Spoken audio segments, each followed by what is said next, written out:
watching the American Express Halftime Report. Shop small and support the places you love. Learn more at shopsmall.com.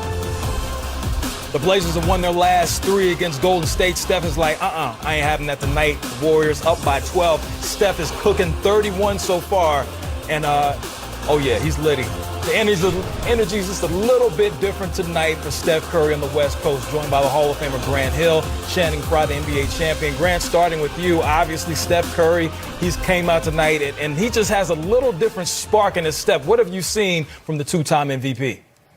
Hey, Ro, Steph Curry's come out like Channing did his first day of training camp with the Phoenix Suns. He is just full of energy, excitement, happy to be there. And I tell you, been aggressive from the jump, 10 for 18 from the field, shooting threes, attacking the basket. You said it best, bro. It's his energy. I don't know if I've seen this level of energy from Steph for an entire half since the start of this year. As he's starting to get his legs, his stamina, his wind, we forget he only played 5 games. And I think we're experiencing technical difficulties with Grant's Wi-Fi. We'll get him back shortly. I know he has something excellent to say. We got to get that figured out. But in the meantime, going over to Portland, we know you know everything when it comes to the Portland Trailblazers. CJ has been on a tear so far this season, among the league leaders in scoring, not necessarily having his best night so far tonight. What needs to change? I mean, it's a team. I think right now they only have 4 assists in the half. They need to move the ball, move around, and they're playing too fast. I don't know. Like, Draymond Green is a ridiculously good defender. He is everywhere. But right here, CJ, this is a tough shot, but CJ's been hot. Look, this is skills and drills, as he says on Twitter. That's an easy mid-range shot for him. Now, again, look at him. He's assessing, but everyone's just standing. All 10 eyes on the other team are looking. Now, this is just getting them feet work. I know his toes was hot after this. It's all that sliding. But, again, that's a tough shot. No one else touched the ball. Now, again, here, he's making these shots. He's 6 for 13 and a half, which is amazing. He's getting an easy little lay right there and one. But the rest of the starters are 6 for 15. He's 6 for 13. The Blazers cannot fall into this trap.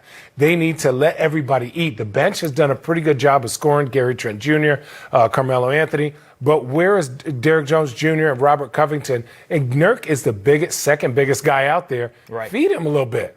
Let him touch the ball a little bit. That's how they're going to be better. And slow down. Golden State is just running them out the gym, right? You can't play that fast with Golden State. Trust me. Trust me, yeah, you know all about Trust that. me. I call him affectionately the dad bod guy. He gets up and down the court really fast, though. Trust me on that one. Well, Paul George, everybody's been talking about him all offseason. Hey, he said, I got something for y'all tonight.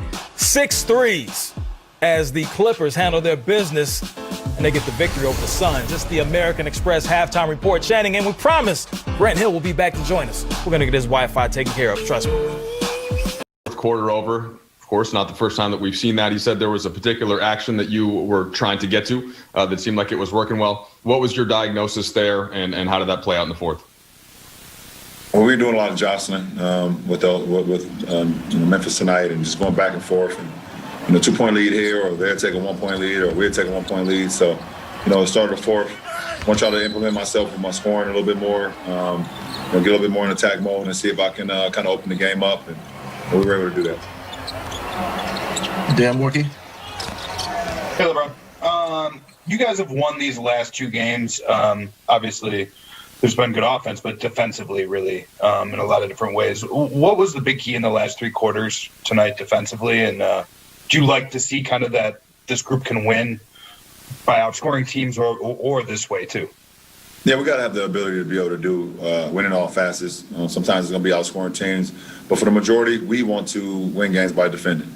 When we defend, we rebound, we're able to get on a run and get in early transition and either get fast break points or able to get into our early actions, give ourselves a lot of time on the offensive end. So, tonight was one of those instances after the first quarter where they had, I believe, 36 points or whatever the case may be. After that, they had 58 for the rest of the game. I think 56 or 58, but it just shows what we're capable of. We want to continue that going forward. Dave? LeBron, homecoming games, for lack of a better term, are such a big part of the NBA experience. You had one of the more remarkable ones when you first went back to Cleveland. Last year, you guys had that battle in New Orleans, making a comeback in AD's return. Can you comment or remark on the experience for Marc Gasol going back to Memphis for the first time in, what is such a different season? I just hope that when we get our fans back, that Mark can get another one. Because he deserves it. What he did for this franchise over the course of those years. It was hell coming here playing him. Playing Mark and Zebo and TA. The rest of that group, man, throughout those years, it was going to be a grind, as they would call it, the grindhouse. I truly hope that they re-show that video again when they get their fans back in here, because not only what he was able to do on the floor, he just meant so much off the floor as well. The guy actually, he even went to high school here for 2 years when Powell was playing in Memphis. So, he's been a part of this community for a long time. All right, a couple more. Bill Orm. Hey, LeBron. Coming into this season, there was a line of thinking externally that you would ease into the season, or you would pace yourself due to the nature of the season. And like with most things, when people say this is what LeBron should do or this is what LeBron's going to do, it so far doesn't seem to be the case. But are there ways in which you have paced yourself this season, or are pacing yourself right now, or do you just reject that line of thinking? I continue to take care of my body and take care of my mind to be able to endure whatever the case may be. And obviously the short layoff, the 71 days between, us finishing and having to get back re-going, it definitely put a monkey wrench into my usual regimen of rest in my body and then getting back and going full, hard core on my training. I didn't really have that opportunity to kind of shut down my body and then go and revamp my body and get ready for the season. It just wasn't enough time. So, being able to, it's a fine line now where how much we push, how much rest, and also stay in good rhythm, because we have myself and our team, we built so much great rhythm in the bubble that, want to try to continue that as much as we can. So, for me, it's always about just having my mind and my body fresh. And if my mind is sharp, then I can go out and do whatever I need to do on the floor, and if it's not, then it hurts not only myself, but it hurts our team. So, that's the most important for me. Last question, Kyle Goon. LeBron, I guess there were a couple fans in San Antonio and then maybe more fans tonight. Does that register? What's sort of the gradient of having, I don't know, more than 1,000 fans versus having a full? Well, it's a great feeling, to be honest, just to have anyone in the stands.